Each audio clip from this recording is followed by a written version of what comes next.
Students, हम लोग physical division of India है ना, फिज़िकल डिवीज़न ऑफ इंडिया में हमने पढ़ लिया है ना हिमालय पहाड़ के बारे में। फिज़िकल डिवीज़न में हम लोग हिमालय पहाड़ के बारे में हमने पढ़ लिया है ना।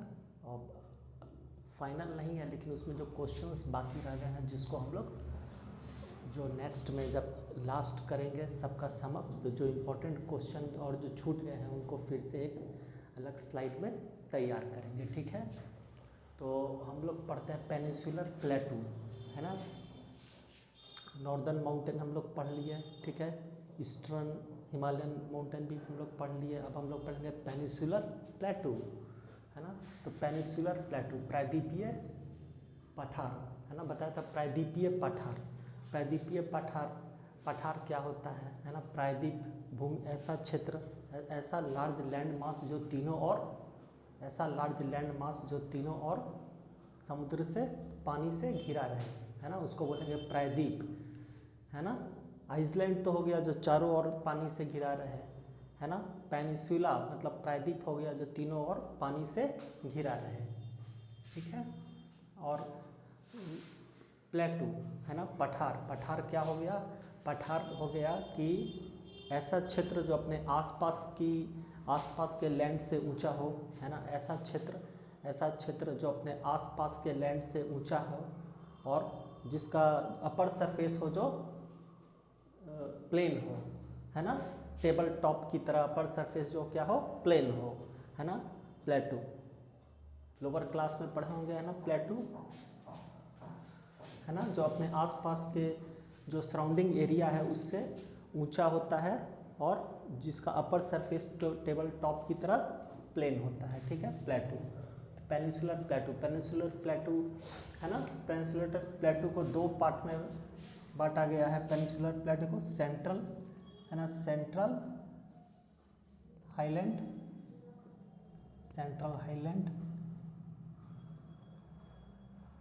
और दक्कन प्लेटू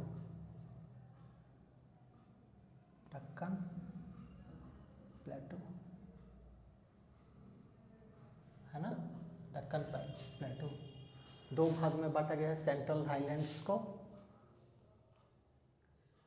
सेंट्रल प्लेटू है ना, ये नर्मदा नदी है ना। सेंट्रल प्लेटू हो गया नर्मदा नदी के उत्तर में है ना। नर्मदा नदी के, ये नर्मदा नदी है, देखिए ये रिवर नर्मदा है जो आपको विंध्याचल और सतपुड़ा है ना, विंध्याचल और सतपुड़ा पर्वतमाला के बीच में ये क्या है, रिवर नर्मदा यहाँ, ठीक है। अमरकंटक से निकलती है नर्मदा नदी है ना। अमरकंटक से नर्मदा नदी निकलती है और विंध्याचल और सतपुड़ा पर्वतमाला के बीच में है ना। तो नर्मदा नदी के उत्तर वाला क्षेत्र हो गया आपको सेंट्रल हाईलैंड्स, ठीक है। सेंट्रल हाईलैंड्स, तो सेंट्रल हाईलैंड्स जो है आपको अरावली है ना, आपको वेस्टर्न नॉर्थ वेस्ट में ये अरावली, ठीक है।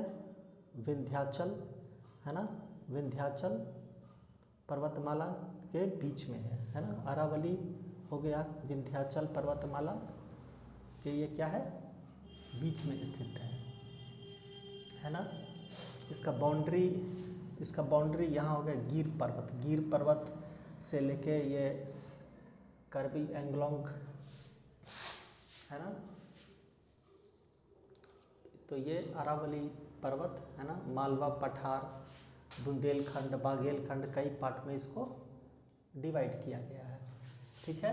मध्य उच्च भूमि प्रायद्वीपीय पठार का उत्तरी भाग है, यह नर्मदा नदी के उत्तर में स्थित है ना। ये विंध्याचल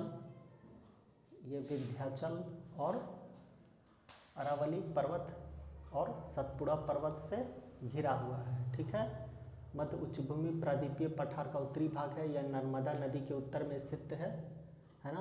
नर्मदा नदी देख रहे हैं, रिवर नर्मदा नदी के उत्तर में अरावली, विंध्याचल पर्वत और सतपुड़ा पर्वत से घिरा हुआ है, ठीक है। इसको कई पार्ट में बांटा गया है ना। इधर ये पार्ट है आपको मारवाड़ का पठार है ना, मारवाड़ प्लेटू, राजस्थान में है मारवाड़ प्लेटू।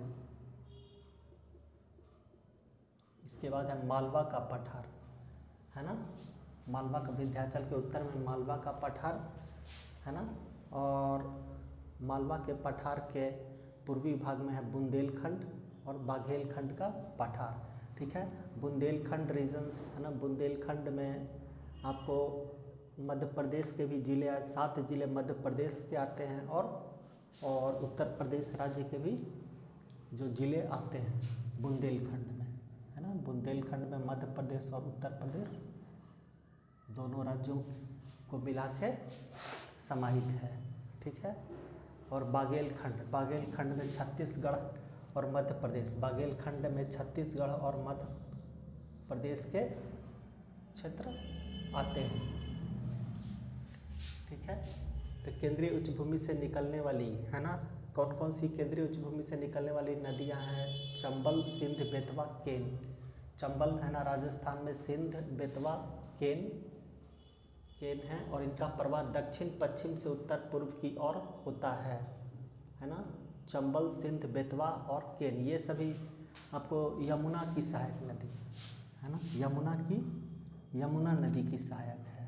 ये सभी नदी है जो यमुना की सहायक है ना, नदी तंत्र में पढ़ेंगे, है ना, यमुना की सहायक नदी, और यमुना की सहायक नदी है। और यमुना नदी जो है आपको पेनिसुलर प्लेटू जो है हमारा, उसका पेनिसुलर प्लेटू है जो आपको उत्तर की ओर ये ढालनुमा है ना, उत्तर की ओर ढालनुमा है, और उसके बाद में ये पूर्व की ओर ढालनुमा है ना। जो हम लोग का ये जो पेनिसुलर प्लेटू है जो उत्तर की ओर ढालनुमा है और पूर्व की ओर ढालनुमा है, इसलिए अधिकांश नदियाँ जैसे चंबल, है ना, सिंध, बेतवा, केन, है ना, उत्तर की ओर प्रभावित होती हैं और प्रवाहित होती हैं और यमुना नदी में मिल जाती है, ठीक है।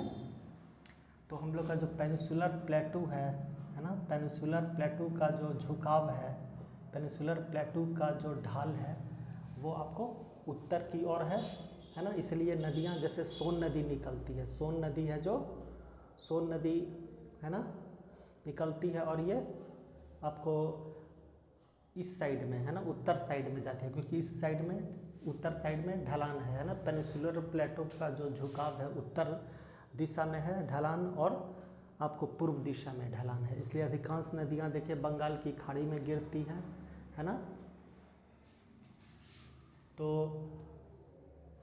केंद्रीय उच्च भूमि से निकलने वाली नदियाँ चंबल, सिंध, बेतवा एवं केन है, और इनका प्रवाह दक्षिण पश्चिम से उत्तर पूर्व की ओर है ना, दक्षिण पश्चिम से उत्तर पूर्व की ओर है, ठीक है। दक्षिण पश्चिम, है ना, दक्षिण पश्चिम हो गया, दक्षिण पश्चिम इस डायरेक्शंस में, है ना, दक्षिण पश्चिम से उत्तर पूर्व, है ना, इस डायरेक्शंस में हो गया, इस डायरेक्शन, दक्षिण पश्चिम से उत्तर पूर्व की ओर, क्योंकि पेनिसुलर प्लेटो का जो ढलान है ना, ढलान है, नीचा एरिया उस तरफ झुकाव है, उत्तर साइड में और पूर्व साइड में, इसलिए नदी का बहाव भी उत्तर साइड में है और आपको पूर्वी साइड में है, ठीक है, ढाल रहने के कारण। भारत, अब देखिए भारत का प्रायद्वीपीय पठार, क्वेश्चन आता है कि भारत का प्रायद्वीपीय पठार किस तरह का है ना, भारत का प्रायद्वीपीय पठार किस तरह का है? तो ये एक त्रिभुजाकार है ना, भारत का प्रायद्वीपीय पठार क्या है? त्रिभुजाकार है ना, त्रिभुजाकार है। ये गिर पहाड़ी है, ठीक है, अरावली पर्वत से लेके ये यहाँ शिलोंग और करबी एंगलोंग का पठार है ना, शिलोंग का पठार मेघालय में और करबा एंगलोंग का पठार शिलोंग के पठार के बगल में है ना, आसाम में। करबी एंगलोंग के पठार से राजमहल पहाड़ी, छोटा नागपुर का पठार है ना, राजमहल पहाड़ियाँ, ठीक है, छोटा नागपुर का पठार, छोटा नागपुर है ना, छोटा नागपुर के पठार का उत्तर, छोटा नागपुर को पठार को दो भाग में बांटा गया है, उत्तर भाग हो गया इसका हजारीबाग का पठार और दक्षिण हो गया रांची का पठार है ना। और इस साइड में राजमहल की, इस साइड में जो ऊंचा ऊंचा ये हिल्स है, राजमहल हिल्स है ना, राजमहल हिल्स से लेके फिर आपको दक्षिण में हो गया इलायची पहाड़ियों तक है। प्रायद्वीपीय जो है हमारा प्रायद्वीपीय पठार है ना। भारत का प्रायद्वीपीय पठार एक अनियमित त्रिभुजाकार आकृति वाला भूखंड है। इसका भी ये एग्ज़ाम में पूछा हुआ है ना, कि भारत का प्रायद्वीपीय पठार की क्या आकृति है ना। एग्ज़ाम में पूछ देता है कि भारत के प्रायद्वीपीय पठार की क्या आकृति है। तो भारत के प्रायद्वीपीय पठार कैसा है, त्रिभुजाकार है ना, और अनियमित आकृति वाला है, भूखंड है। इसका विस्तार उत्तर पश्चिम में अरावली से, दक्षिण में दिल्ली, पूर्व में राजमहल की पहाड़ियाँ, पश्चिम में गिर पहाड़ियाँ, दक्षिण में इलायची पहाड़ियाँ तथा उत्तर पूर्व में शिलोंग एवं करबा एंगलोंग पठार तक है ना। औसत ऊंचाई 600 से 900 मीटर है।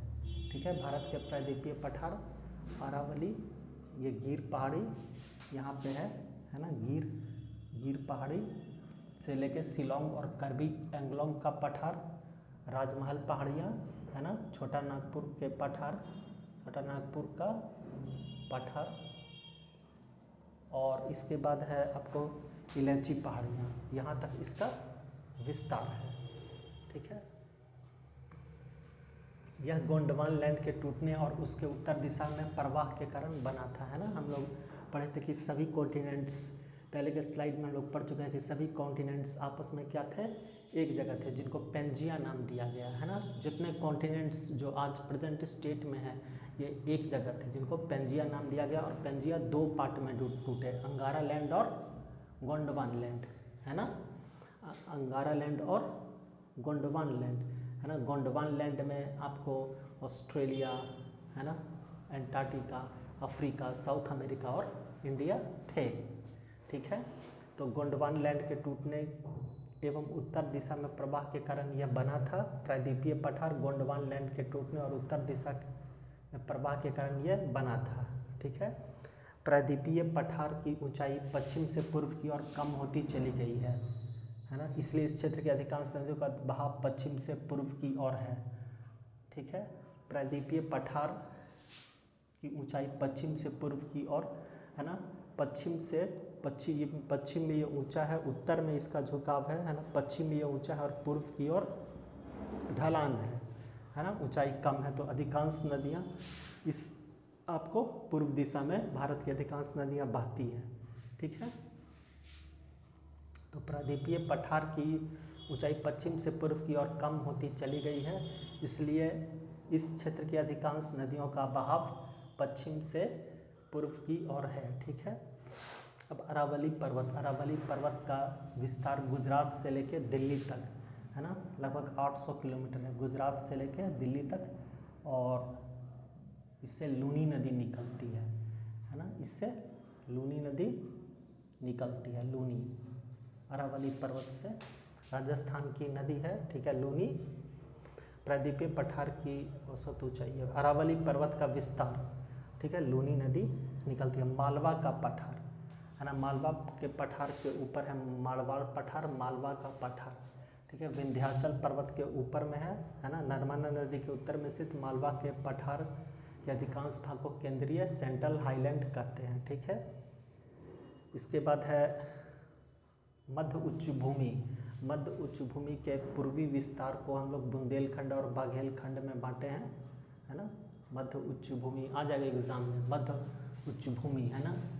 पेनिसुलर प्लेटो को हम लोग 2 पार्ट में बांटे हैं। आपको पेनिसुलर प्लेटो को हम लोग सेंट्रल हाईलैंड और डेक्कन प्लेटो, तो अभी हम लोग सेंट्रल हाईलैंड के बारे में पढ़ रहे हैं, है ना। हम लोग सेंट्रल हाईलैंड के बारे में यहाँ पे पढ़ रहे हैं। ठीक है, तो मालवा का जो पठार है ना, मालवा के पठार को पूर्वी साइड में आपको बुंदेलखंड का पठार और बाघेलखंड का पठार है। ठीक है, बाघेलखंड का पठार है जो छत्तीसगढ़ मध्य प्रदेश के बीच है, और बुंदेलखंड का पठार है जो आपको मध्य प्रदेश और उत्तर प्रदेश, मतलब मध्य प्रदेश राज्य के 7 जिले और उत्तर प्रदेश राज्य के 7 जिलों को मिलाकर बनाया गया है। आर्थिक दृष्टि से ये पिछड़ा क्षेत्र है ना। बुंदेलखंड का पठार आर्थिक दृष्टि से पिछड़ा क्षेत्र है, क्योंकि यहाँ वर्षा कम होती है ना, इसलिए ये इकोनॉमिकली ये बैकवर्ड है, क्योंकि यहाँ वर्षा कम होती है। ठीक है, बुंदेलखंड के रूप में जान, बुंदेलखंड का पठार, ठीक है, यह सूखा प्रभावित क्षेत्र होने के कारण आर्थिक दृष्टि से पिछड़ा है।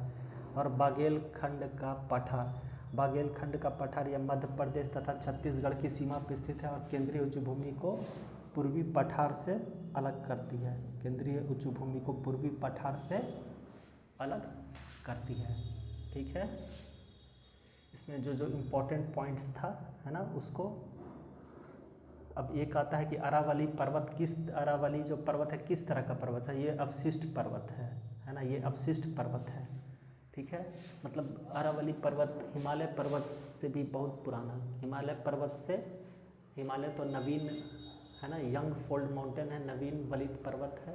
अरावली पर्वत अवशिष्ट पर्वत है। एक समय यह ऊंचा पर्वत था, लेकिन ये करोड़ों साल में अपर्दन के फलस्वरूप क्या हो गया, इसका हाइट कम हो गया और ये अवशिष्ट पर्वत है ना। जैसे बिहार में आपको बड़ाबर है ना, बड़ाबर की पहाड़ियाँ, बिहार में बड़ाबर की पहाड़ियाँ क्या है, ये अवशिष्ट पर्वत है। एक समय यह ऊंचा पर्वत होगा, लेकिन अपर्दन के कारण, इरोजन है ना होता है, सॉइल इरोजन, वाटर इरोजन, अपर्दन है ना, अपर्दन इरोजन के कारण है ना,